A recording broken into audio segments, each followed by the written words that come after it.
Sam. This meeting is being recorded. Move over to superintendent's report. I have two items to report on separate from items further down the agenda. First, we have a resignation from Caitlin Lynch. She's our one of our speech language pathologists in the district. She works at ASA. She is resigning her position. She's planning to move into contracted service work. So Lisa's moving forward with plans to actually advertise for contracted service position in the district. And then I wanted to just give a chance for the board to ask any questions you might have about the lead testing report information I sent out Wednesday.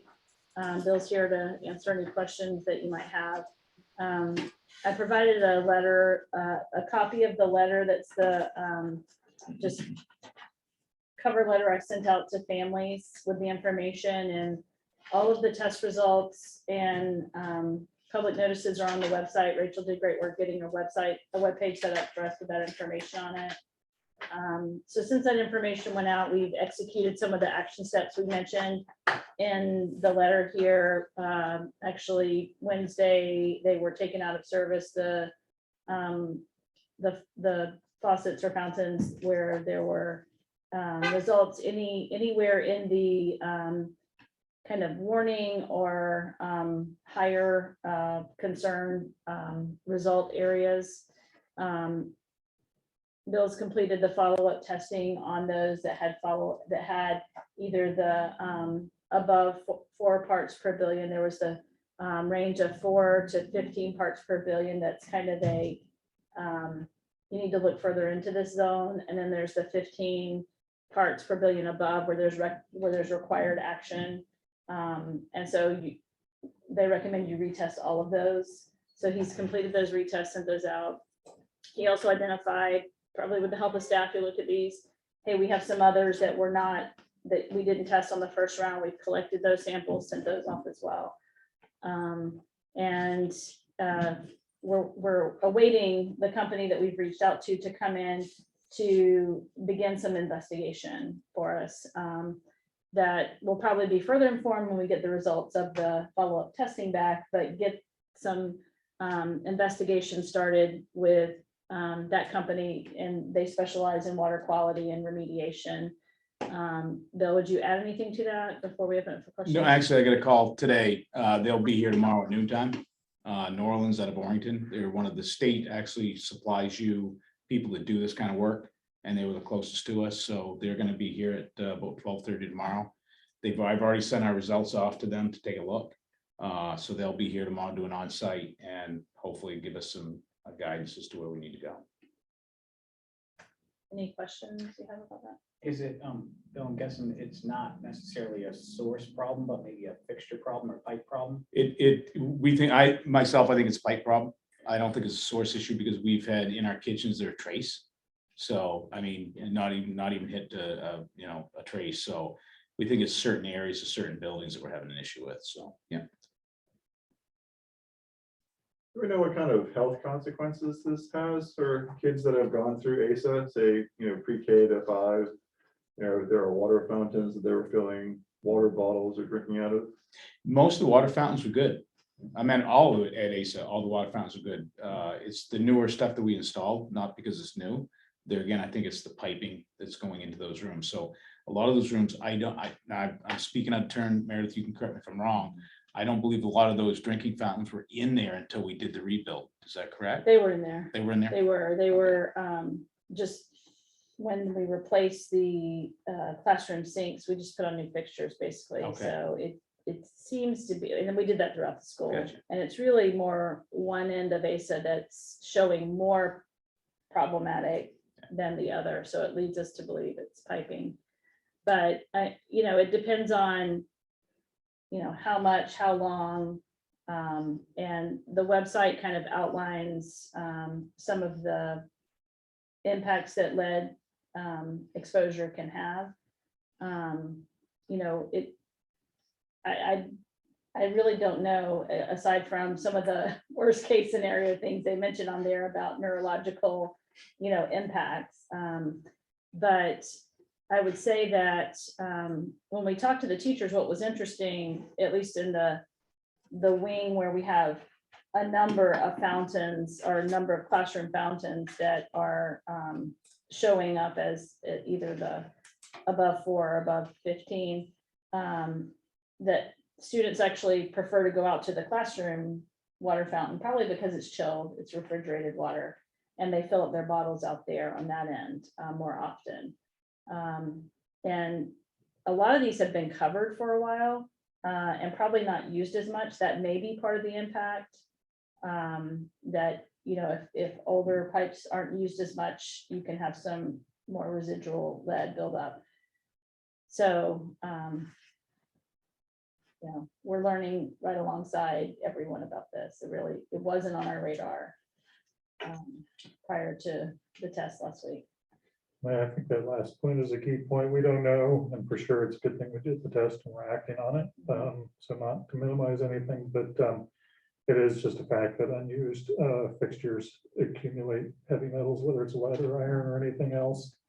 And between COVID and construction, we had some pretty weird and unusual, non-use, non-flushing of pipes. So it's entirely possible, not that we're not taking it seriously and not that we're not acting on it, we're retesting everything, but it's entirely possible some of these were elevated by some freak circumstances too.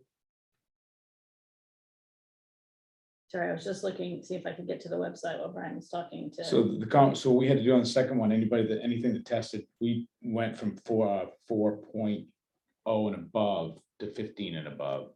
And the second testing was you do a confirmation. So you turn the faucet on, then you have to do another test and it's a 30-second flush. So that'll give us an idea. That also gives the state an idea of where we're at as well. So stay tuned for more data. Right. hopefully tomorrow, I'm not expecting to have a whole lot of information tomorrow, but they'll be walking the building with me and giving us maybe a good idea of what we're probably need to be looking at. So.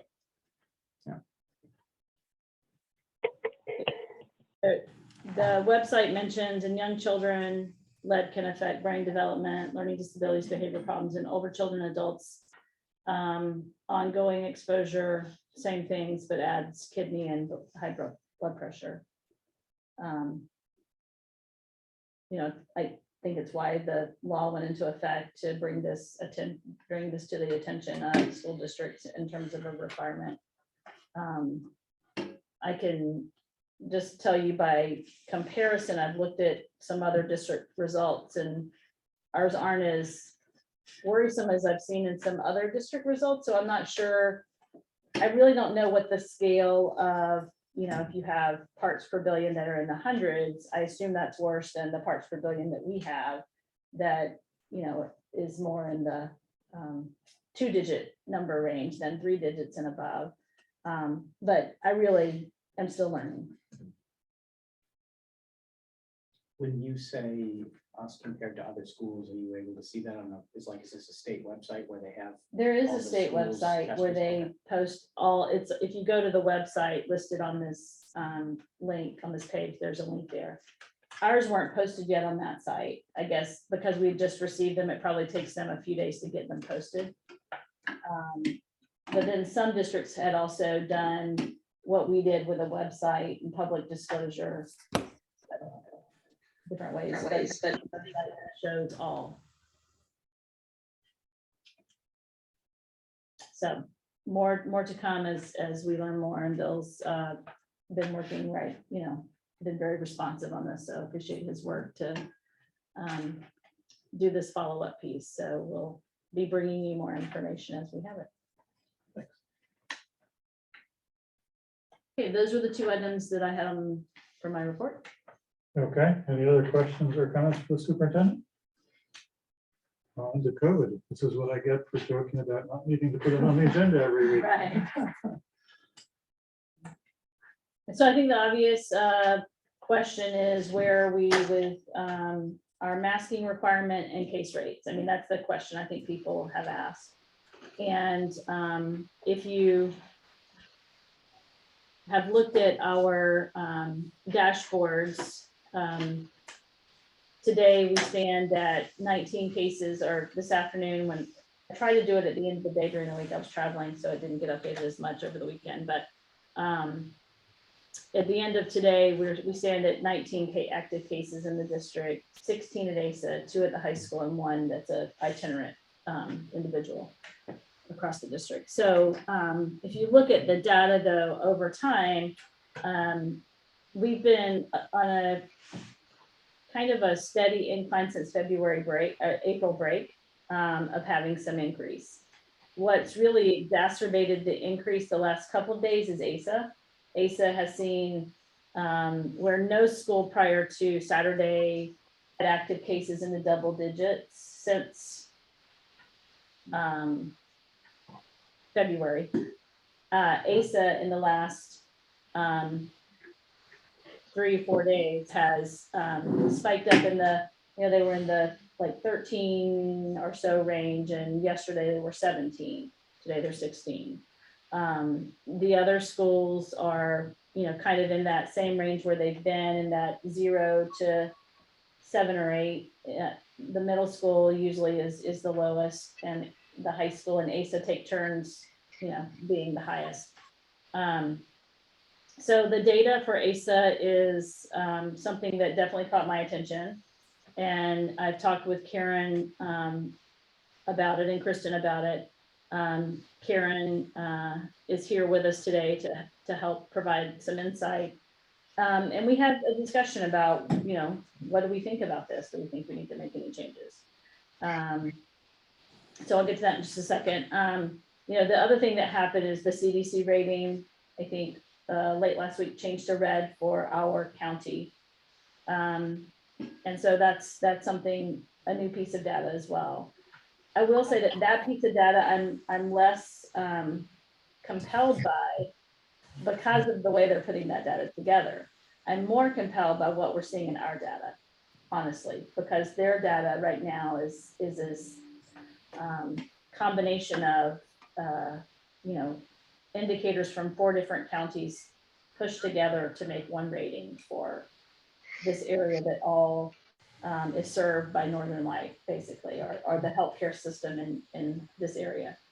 And so it's a less than precise, I think, metric.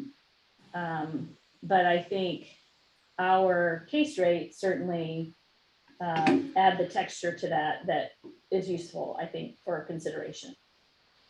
I think the other thing that just in my, what I'm seeing and what I'm hearing from Karen is what individuals in our community who are getting COVID are experiencing in terms of severity, length of illness.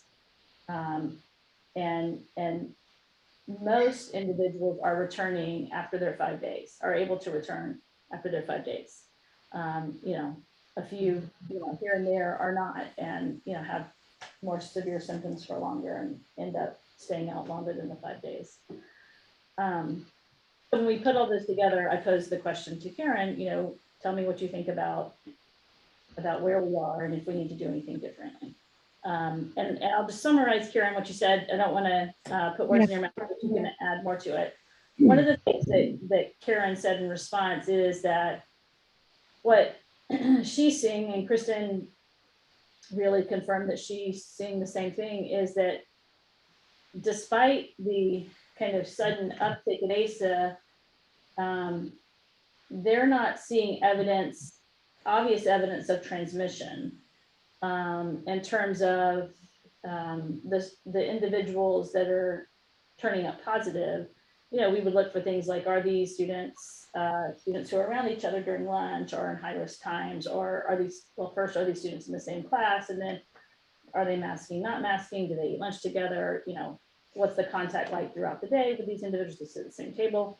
And I think what they're seeing in general is that's not what they're seeing in these cases. So it makes us think, well, is this school transmission or not? And, honestly, it would take an epidemiologist to study this to really know that.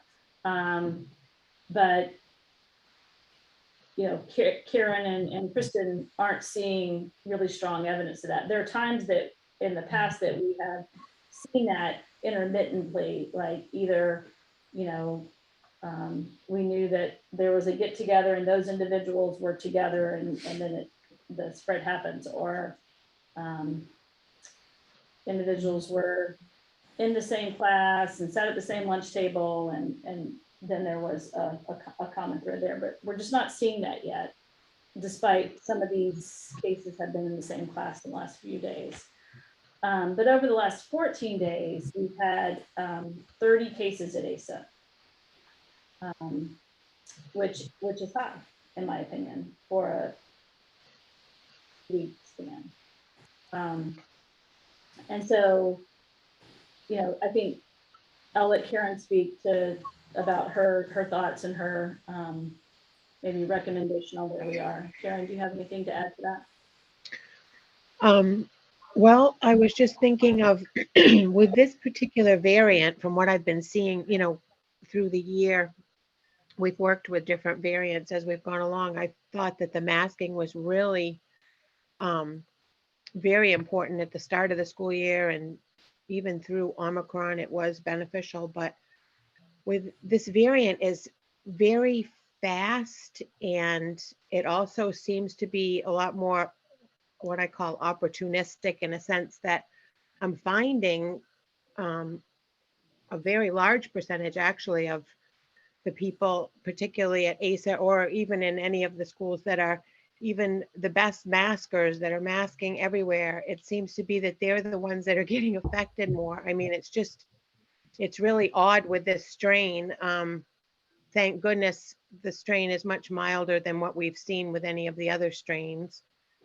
And I just feel like that at this point, people are sort of like, okay, what do we do? We're seeing increased cases in the schools. We need to, get them, we'll just put the masking back in place. But at this point, I really don't think it's going to make a lot of difference. It's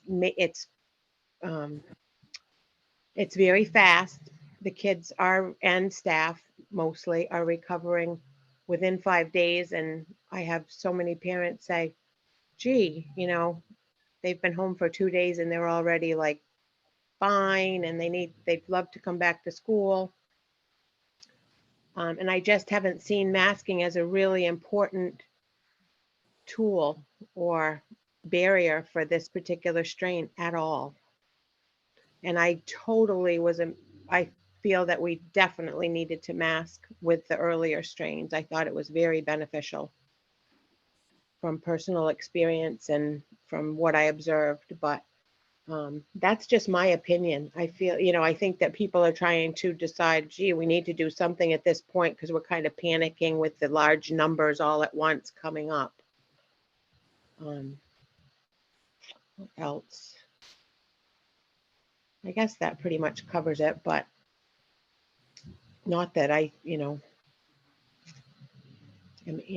think that we should, if more people think that masking helps, I mean, that should definitely always be an option. I just don't think that if we just put mandatory masking back in place in the school, I don't think it's going to make a huge difference at this point at all. So what I would say is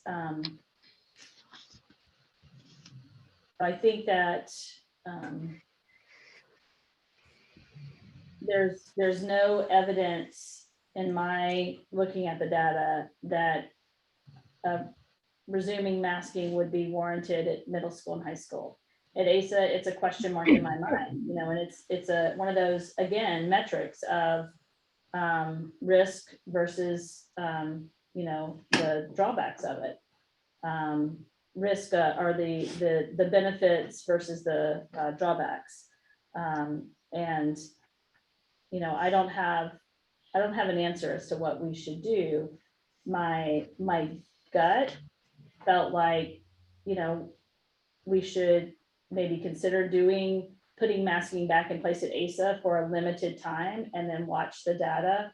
And when the data got back down to, in the range where we saw it for, so long with the middle and high school, then we could remove or have kind of a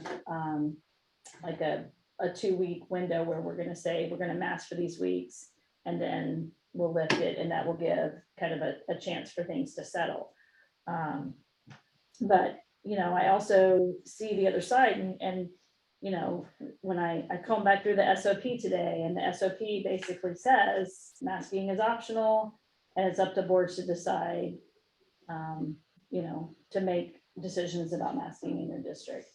And it's not even pointing to the CDC page to say, go look at the CDC page to inform your decision. So really, truly, it's up to us. And, when I see the trend of people and how quickly they're able to return, I guess I'm not seeing the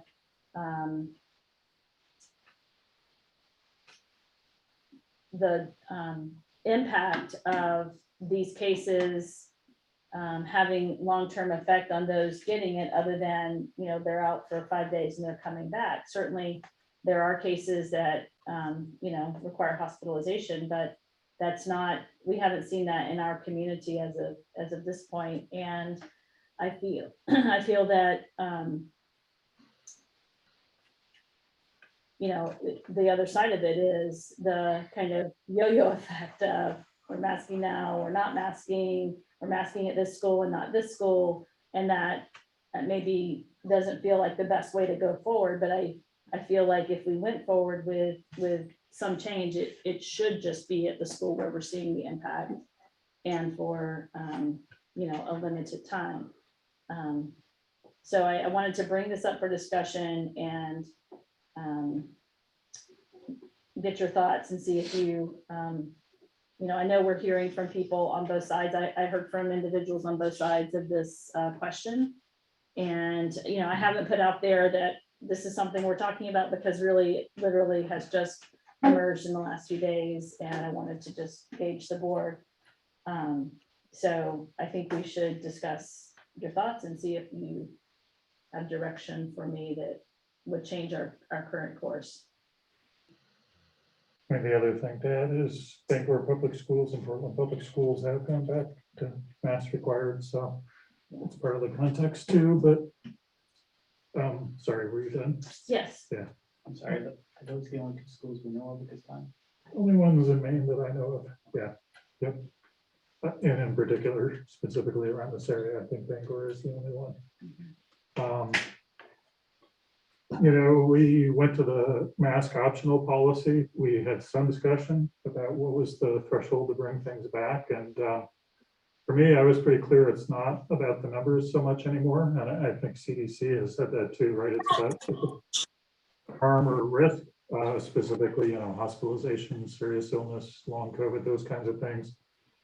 And the way their criteria are set up, it kind of focuses on that too. And like Meredith said, unfortunately, the risk piece, which is the hospitalization rate, which is what drove us back into red,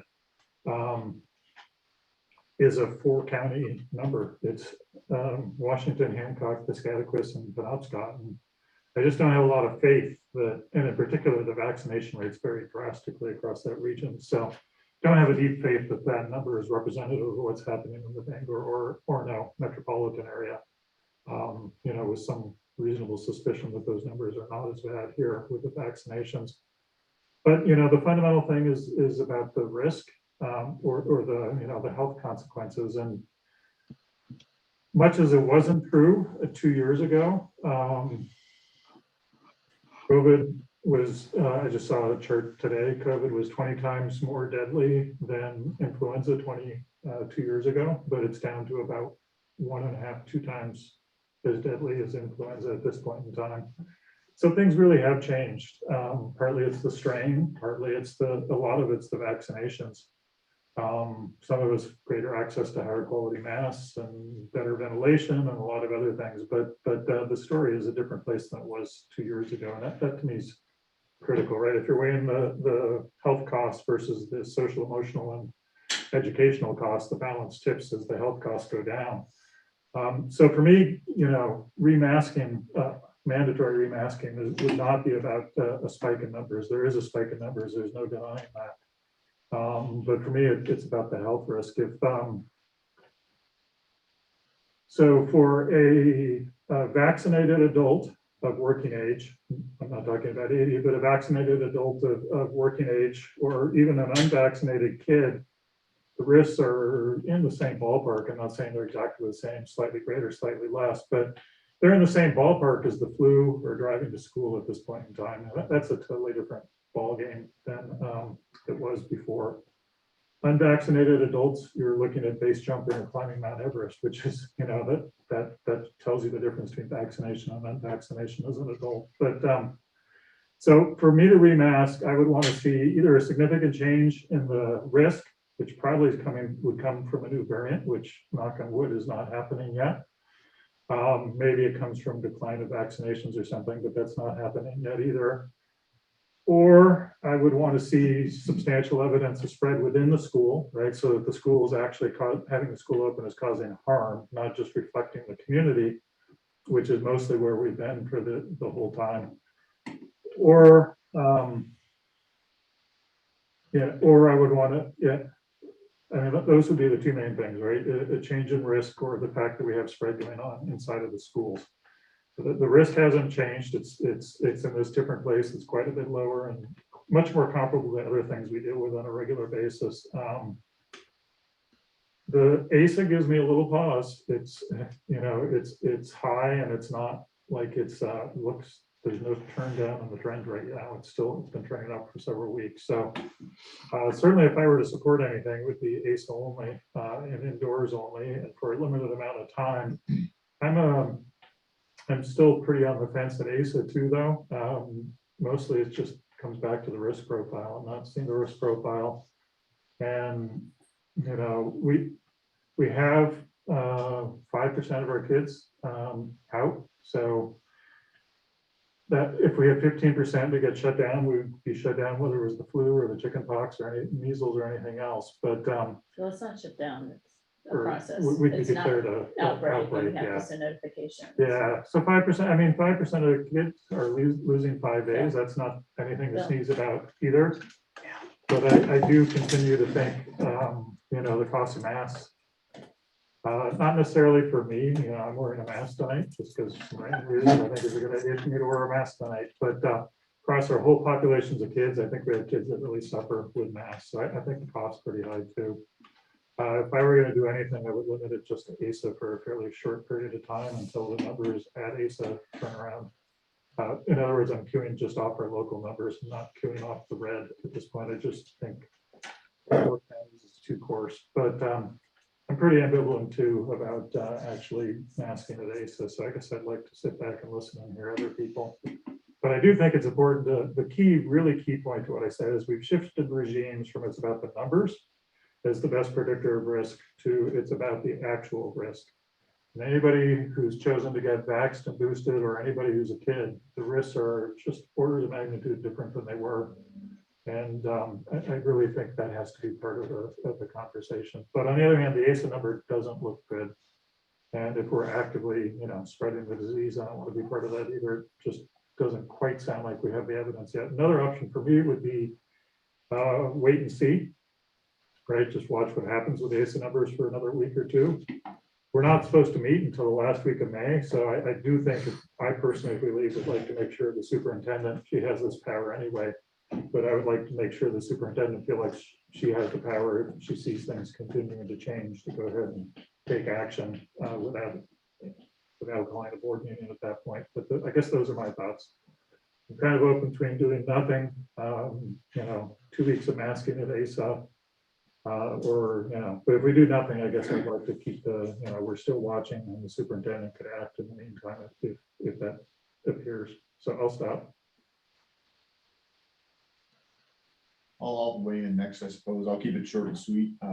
I fully agree with Brian that the proper metric at this point is risk. And really for me, it's not even necessarily risk of infection. I think it's risk of adverse outcomes is what I'm really looking at. I think the reality that we're all going to have to wrap our brain around, and we probably should wrap around it now, if you haven't already, is that unless and until we get some kind of a universal coronavirus vaccine that is widely adopted, there's going to be COVID infections circulating for quite some time across the globe. the key for me is what is the possible, risk or outcome of that infection? And it seems like with this variant, given that it may be more virulent, but less harmful, that for the vast majority of people, especially those who are vaccinated or who are children, that the outcome is not terribly adverse. I think we've started to kind of readjust to living with this virus by making masks optional at the schools.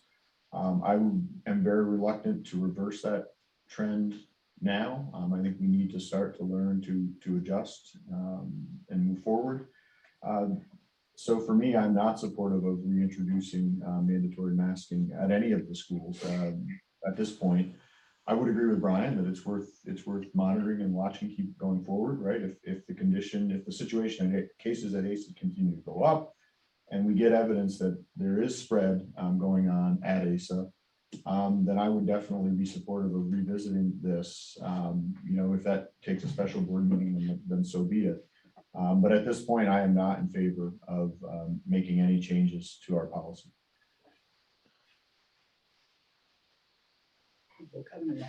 I can go.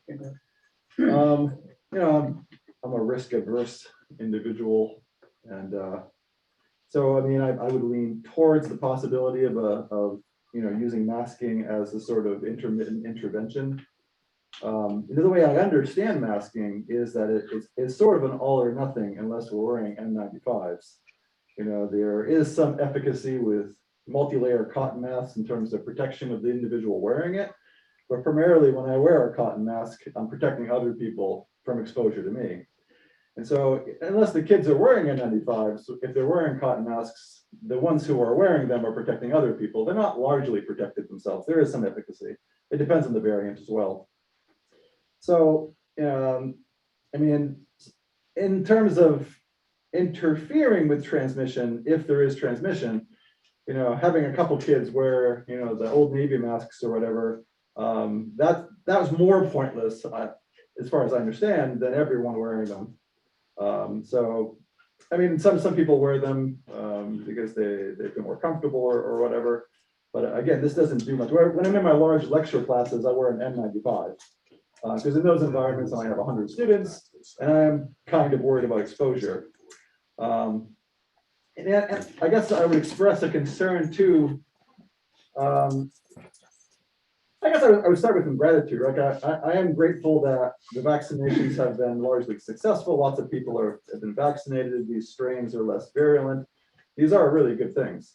I guess I would like to trouble, the problem with the vast majority of people being okay is that it implies there is some minority of bodies that are not okay. And I just want to make sure that we don't overlook the potential of people with comorbidities or whatever from being unduly exposed. And because they're smaller in number, there are less of them, that somehow maybe their health is less important. I realize we can't protect people from everything all the time, and that COVID might be part of the new soup of viruses that we live with. But I would wonder, if we're dealing with these slightly or much more dangerous viruses with varying levels of transmissibility, where doing these intermittent masking things might be ways to stem things. We saw it at finals week at UMaine, and it just seems like a fairly. I realize that masking has been a bit of a lightning rod for some individuals, but it's also, at least for short periods of time, it's a relatively easy thing to put into place that has some efficacy reducing transmission. So that would be my 2 cents. I would say I would lean forward. I could get behind easily a limited ASA masking. So for me, and we've kind of all discussed it, it's a cost benefit analysis, right? And as Brian mentioned, there's a social, emotional, educational cost to students wearing masks. And in my opinion, that cost is greater than the cost of them getting COVID. And especially with what we're seeing as far as the strains being less severe, and with Karen's opinion that masking isn't going to change it with this strain. And she admits that she was pretty adamant early on that masking was important, but with this strain, it's not. So, for me, it comes down to the cost of having students go back to wearing masks, versus the cost of them not, if they do happen to catch COVID. And because of that, I'm not in favor of doing anything other than what we're doing right now, which is giving students and parents the choice to mask or not mask. Karen, could you comment? I mean, Kevin kind of got at this, but you mentioned some kids are masking quite regularly.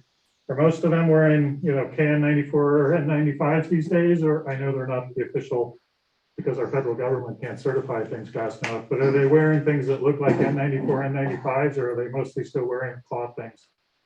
No, the kids who are still choosing to mask at school and the staff it's much more, I've noticed they're more the KN95 or the I90, the other ones as well. So yes, I see them, I'm seeing a lot less of the cloth or the disposable. And the better masks, the better filtration. And Is that true at ASA as well? yes, it is. For the kids, the majority of the kids I see them in the KN95s. And some of them the N95s. And also just not to change the subject, but like remember that when the students are returning or the staff too, who have been infected with COVID, they are required to mask for an additional 5 days as well. So I think that is helpful. I just wanted to add that, but yes, I have definitely seen an increase, the students who are still choosing to wear masks and the staff. I've seen a definite increase in the quality of the mask at all 3 schools. Thank you. I mean, to me, it more comes down to bigger picture things, but that is another piece of individual choice, right? To get vaccinated or not, but also to wear a quality mask or not, which does, it's not a guarantee, like anything else is not a guarantee, but it definitely is tilting the odds at an individual choice level. Mm-hmm. So,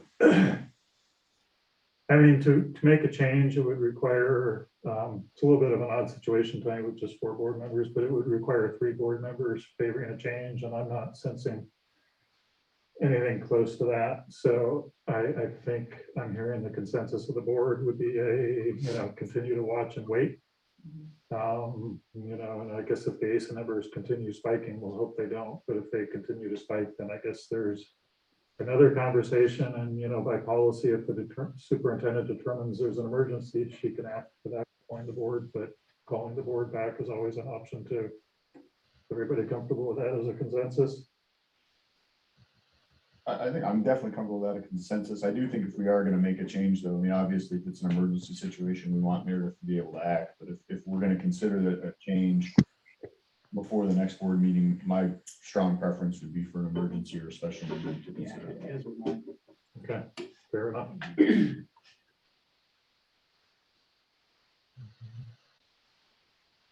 Okay, we can do that.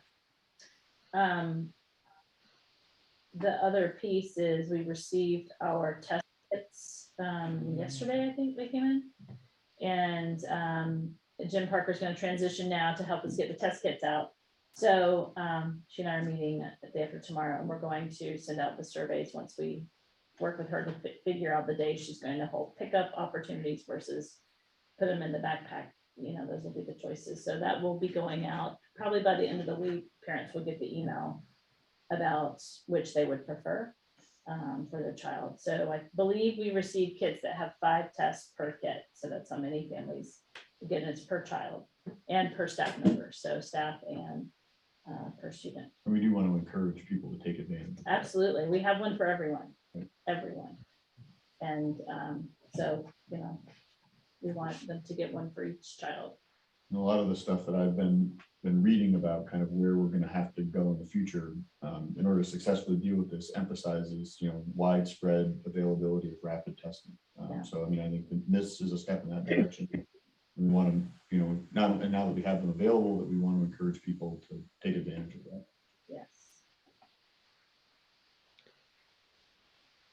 Okay, Okay. the other thing is, Bill is the fresh air's turning up to 100% exchange rate tomorrow morning at 6 a.m. he said. And you know, the weather's changing, and so windows are opening more. I'm seeing fans in the windows, so the weather is on our side to help step up ventilation exchange to help it more fresh air in the schools. And you know, that's shown to be you know, one of the key factors, so that will help us you know, add that positive mitigation factor in the coming days. 87 degrees on Saturday. I know. Yeah, and open windows are, you know, from everything I've read, is much bigger mitigation factor than a mask. So I would certainly encourage every classroom to just crank open those windows, enjoy the warm weather, Mhm. or try and stay cool in the face of the really warm weather, and that air circulating, that's a big step forward. So, Do we still have some outdoor classroom spaces that people can go to? Yes, we have all of the kids out. Meredith, I'm not sure that like if we have the stools in the, can you comment on that? The National Honor Society has been working on a plan to refresh that. We have more stools and the camp chairs. And so I would actually have to ask Shauna if that has been done. But we're seeing more classes outside, you know, the nice weather, so people are taking advantage of it. I believe that's it, Okay. unless there's anything else on COVID. anything else on COVID? And maybe it's just worth noting, I obviously don't know how Noah would vote, but from what I heard, I don't think that made a difference whether he was here or not here in terms of how things tipped, so. I don't think we have any co-curricular nominations. No, Okay, next up, you have a nomination for us for Director of Learning. I do. I would like to nominate Susan Smith for the Director of Learning position. And I would motion to approve that nomination and authorize the superintendent to sign a contract. Is there a second? I will second. And as we always do, we'll go into executive session under 1 MRSA 4056A, appointment of officials and employees. Is there a second? I'll second that. Motion is a motion for executive session. All those in favor? Okay. 4-0.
All right, we're back and unmuted. Motion on the floor to approve the nomination. Any further discussion or questions?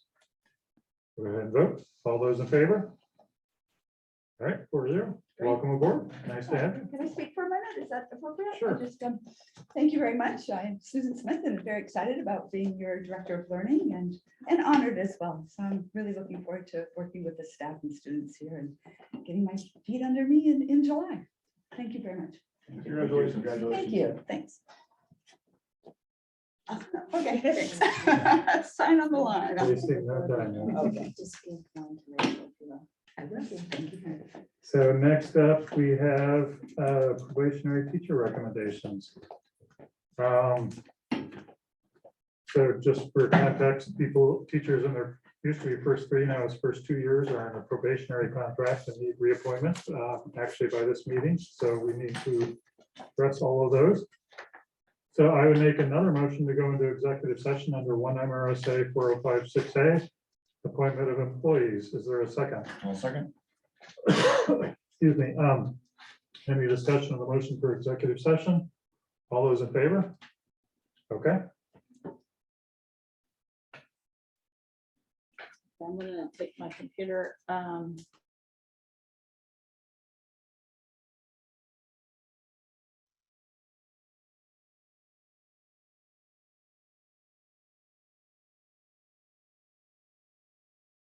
Now you're on mute.